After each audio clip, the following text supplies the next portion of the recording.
نحمدہ و نصلی و نسلم علی رسول الکریم۔ جناب نبی کریم صلی اللہ علیہ وآلہ وسلم کی مبارک زندگی کو بیان کیا جا رہا ہے۔ نبی علیہ السلام لاسٹ ایپیسوڈ میں ہم نے بتایا کہ مکۃ المکرمہ میں فاتح کی حیثیت سے داخل ہو چکے ہیں اور ابھی آپ نے غسل فرمایا اور خانہ کعبہ کی طرف رخ کیا، تو آپ کے ساتھ آپ اپنی اونٹنی پر سوار ہوئے تو حضرت ابوبکر،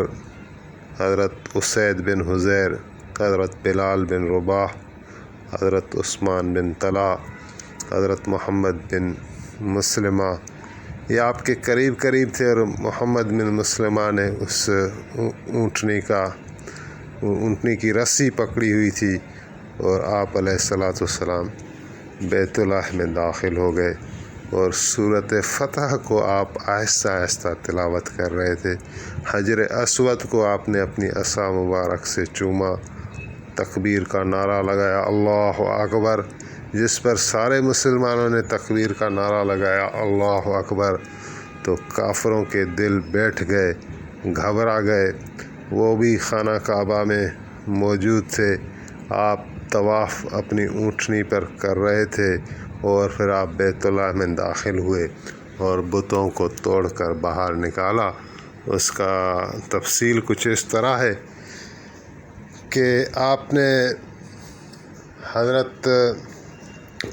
عثمان بن طلحہ کا ذکر ہوا تھا پہلے بھی، کہ عثمان بن طلحہ،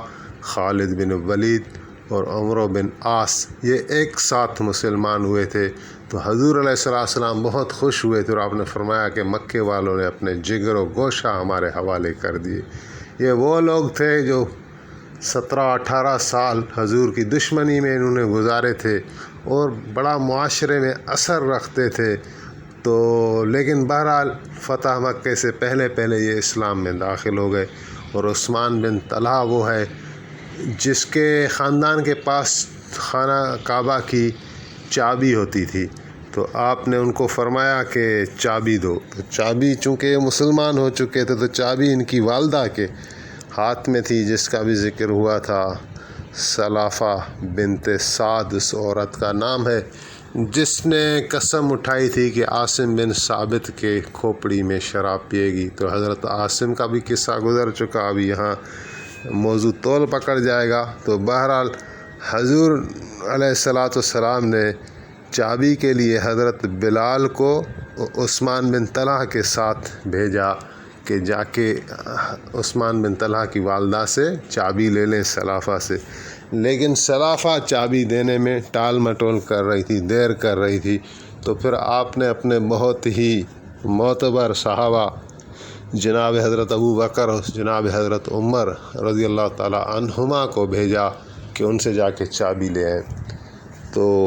آخر کار سلافہ کو چابی دینی پڑی، حضرت عثمان بن طلحہ اپنے بیٹے کو دی، اور اس نے آ کے حضور پاک صلی اللہ علیہ وآلہ وسلم کے خدمت میں وہ چابی پیش کر دی۔ تو حضرت عباس عرض کرنے لگے کہ یا رسول اللہ، یہ چابی بھی ابھی ہمیں ہی دے دیں، بنی ہاشم والے چچا تھا حضور کا، تو یہ شرف بھی ہمیں ہی دے دیں۔ تو نبی کریم صلی اللہ علیہ وآلہ وسلم اس سے پہلے کہ کوئی فیصلہ کرتے تو اللہ تعالیٰ کی طرف سے آیت آ گئی کہ ان اللہ یامرکم ان تعود الامانات الی اہلہا، کہ اللہ تعالیٰ آپ کو حکم کر رہے ہیں کہ امانتوں جو امانتیں ہیں وہ ان کا حقدار کو دی جائیں۔ تو اس پر آپ نے وہ چابیاں عثمان بن طلحہ کو واپس کر دیں، اور پھر اس نے اپنے بھائی شیبہ کو دی، اور آج تک اس کی اولاد میں وہ چابیاں چلی آ رہی ہیں۔ اس کا دوسرا بھی قصہ مشہور ہے، اس کتاب میں تو نہیں ہے لیکن علماء کرام سے سنا ہے اور مولانا طارق جمیل صاحب سے بھی سنا ہے، کہ ایک زمانہ تھا ہجرت سے پہلے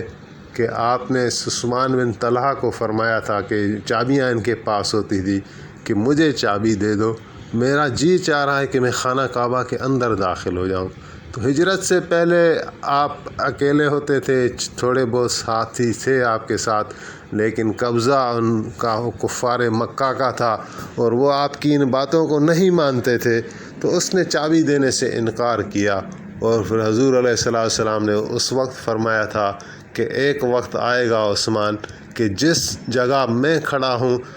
تم اس جگہ کھڑے ہوگے، اور جس جگہ تم کھڑے ہو اس وقت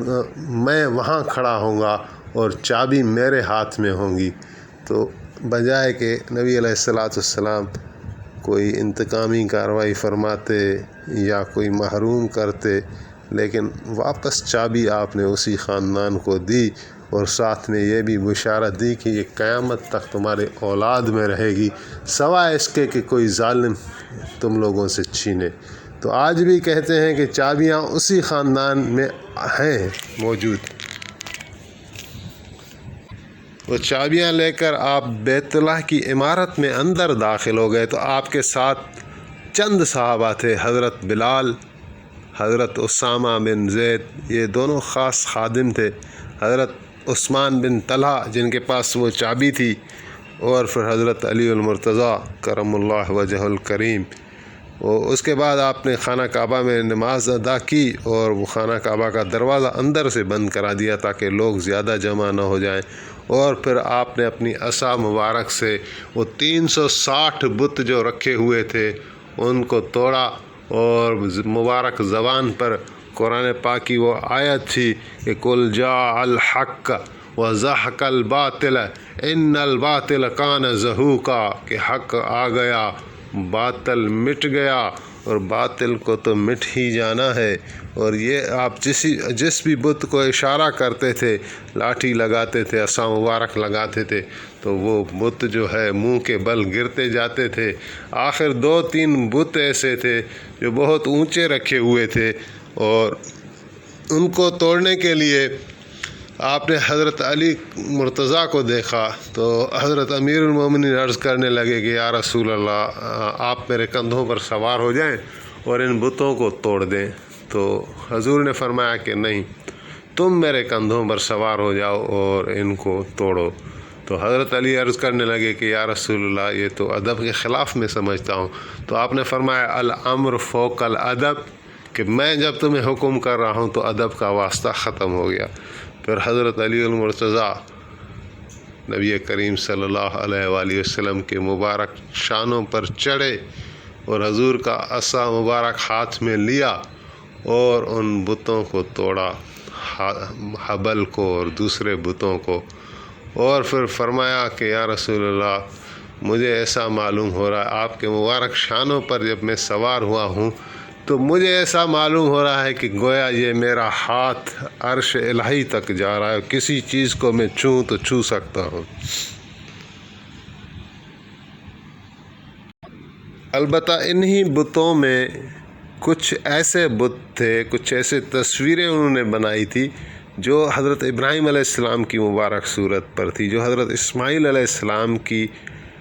مبارک صورت پر تھی، اور ان کے ہاتھوں میں فال گیری کے لیے تیر دیے ہوئے تھے۔ تو نبی کریم صلی اللہ علیہ وسلم غصہ ہوئے، غضبناک ہوئے، اور فرمایا ان پر اللہ کی لعنت ہو، انہوں نے پیغمبروں کو بھی نہیں چھوڑا، ان پیغمبروں نے کبھی فال گیری نہیں کی۔ اور پھر آپ نے زعفران کا پانی منگایا اور ان چہروں کو اس سے پہلے محو کیا، مٹائی ان کی صورت ان کو توڑنے سے پہلے، اور پھر ان کو باہر نکالا۔ اور جب یہ بت 360 بت اور وہ بڑا بت حبل توڑ پھوڑ کر باہر نکلا، تو حضرت زبیر بن عوام نے کہا ابو سفیان کو کہ یاد کرو احد کے میدان میں کس طرح اس حبل پر تم ناز کر رہے تو، آج وہ رہا تمہارا حبل، وہ ٹکڑا ٹکڑا اور ریزہ ریزہ ہو کر، وہ ذلیل و خوار ہو کر باہر نکل رہا ہے۔ تو ابو سفیان کہنے لگا کہ یار ابھی ہمیں ملامت نہ کرو، ہمیں پتہ نہیں تھا کہ یہ خالی ایسے ہی ہے، یعنی پتھر ہے، اس میں کوئی حال نہیں ہے، ہم جو تھے وہ گمراہ قوم تھے۔ پھر نبی کریم صلی اللہ علیہ وآلہ وسلم نے جب خانہ کعبہ کو بتوں سے صاف کیا اور جب خانہ کعبہ سے باہر آئے تو قریش کے وہ رئیس، وہ اکابرین، وہ آپ کے دشمن جنہوں نے 20 سال آپ سے دشمنی رکھی وہ ابھی آپ کے سامنے تھے۔ یہ بڑے عظیم لمحات ہیں، اور حقیقت یہ ہے کہ یہ لوگ جو ہے حضور علیہ السلام کو انہوں نے 13 سال مکے میں ستایا، اور جب آپ ہجرت کر کے مدینے گئے تو وہاں بھی جنگوں کا سلسلہ جاری رکھا، اور دوسرے یہودیوں کو بھی حضور علیہ السلام کے خلاف بھڑکایا، مدد دی، حالانکہ حضور انہی میں سے تھے، حضور قریش تھے۔ ان کو کسی بھی طرح یہ جائز نہیں تھا، یہ روا نہیں تھا کہ دوسری قوموں کو بھی جا کر حضور علیہ السلام کے خلاف اکسایا اور لڑانے کی کوشش کی، لڑایا، اور حضور علیہ السلام کے راہوں میں ہر طرح کی رکاوٹیں مکے میں بھی ڈالیں، مدینے میں بھی ڈالیں، اور آج جو ہے یہ حضور علیہ السلام کے رحم و کرم پر تھے، اور حضور کے سامنے یہ مجبور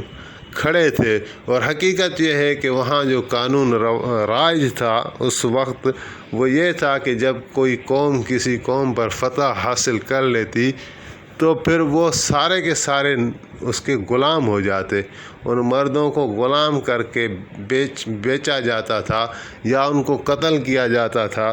تو یہ اگر قتل کیے جاتے تو یہ ان کے قانون میں بھی اس کا یہی بنتا تھا، اور اگر غلام بنائے جاتے تو بھی یہ جائز تھا۔ تو حضور علیہ السلام نے ان پر نظر ڈالی اور آپ نے فرمایا کہ ماذا تظنون و ماذا تقولون۔ اس سے پہلے آپ نے خطبہ پڑھا، اللہ تعالیٰ کی حمد و ثنا کی، آپ نے فرمایا لا الہ الا اللہ وحدہ لا شریک لہ صدق وعدہ ونصر عبدہ واعز جندہ وحزم الاحزاب وحدہ، یعنی اللہ اکیلا ہے اور وہ وحدہ لا شریک لہ ہے، وہ وہی رب ہے جس نے اپنا وعدہ سچ کر کے دکھایا، اپنے بندے کی مدد کی، محمد علیہ السلام کی، اور اپنے لشکر کو عزت بخشی، اور دشمنوں کے لشکر کو اکیلے ہی بھگا دیا۔ تو اس کے بعد آپ نے ان سے فرمایا کہ تم میرے بارے میں کیا گمان کرتے ہو اور کیا کہتے ہو؟ تو اب وہ کہنے لگے کہ نظن خیرا و نقول خیرا، ہم آپ کے بارے میں اچھا گمان کرتے ہیں اور اچھا کہتے ہیں۔ اخ کریم و ابن اخ کریم، آپ کریم سخی بھائی ہیں اور کریم سخی بھائی کے بیٹے ہیں۔ تو آپ نے فرمایا کہ تمہارا جواب وہ یوسف علیہ السلام کے بھائیوں جیسا ہے، تو میں بھی تمہیں وہی جواب دیتا ہوں جو یوسف علیہ السلام نے اپنے بھائیوں کو دیا تھا کہ لا تثریب علیکم اليوم یغفر اللہ لکم وہو ارحم الراحمین اذهبوا فانتم طلقاء، کہ آپ نے فرمایا کہ تمہارے اوپر کوئی ملامت نہیں۔ 20 سالوں سے جو دشمنی کر رہے تھے، جو جنگیں کر رہے تھے، جنہوں نے آپ کو اتنا نقصان پہنچایا، حضرت حمزہ جیسے چچا کو شہید کیا، آپ کی بیٹی بی بی زینب ان کے ہاتھوں شہید ہوئی، اور آپ کے ساتھی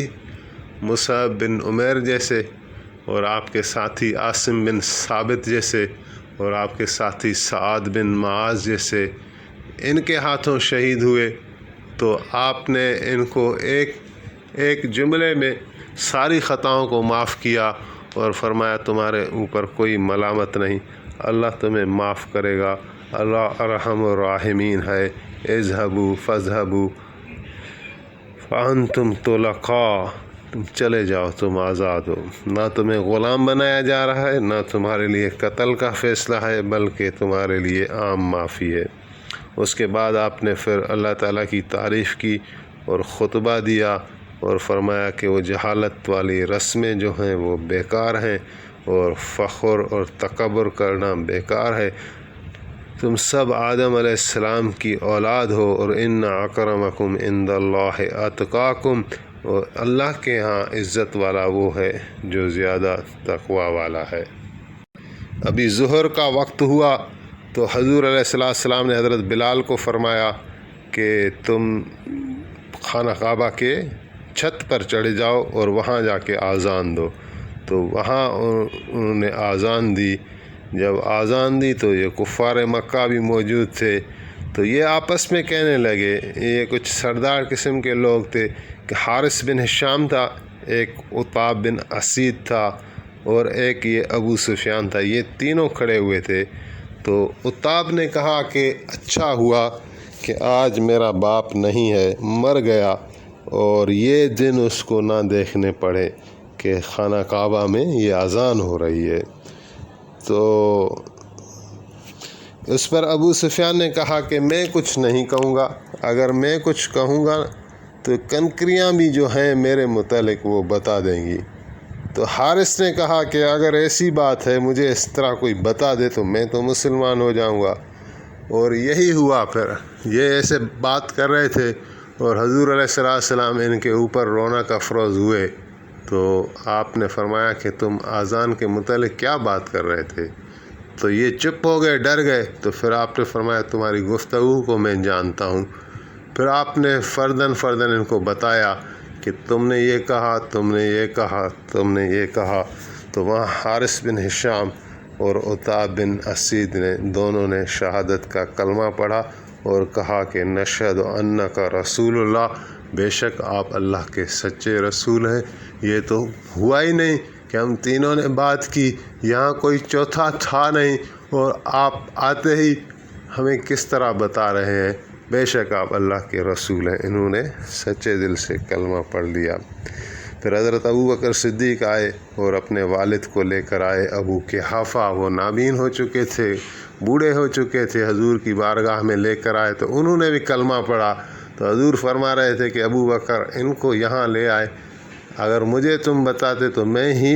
ان کے پاس چلا جاتا، کیونکہ وہ بڑی عمر کا تھا۔ تو اسی طرح جو ہے یہ آج کی قسط ادھر ہی انشاءاللہ ختم کرتے ہیں، اور انشاءاللہ اس کو آگے جو ہے وہ گفتگو جاری ہے، مزید واقعات کو دوسری قسط میں بیان کیا جائے گا۔ اللہ تعالیٰ ہمیں صحیح بیان کرنے کی توفیق عطا فرمائے، آمین۔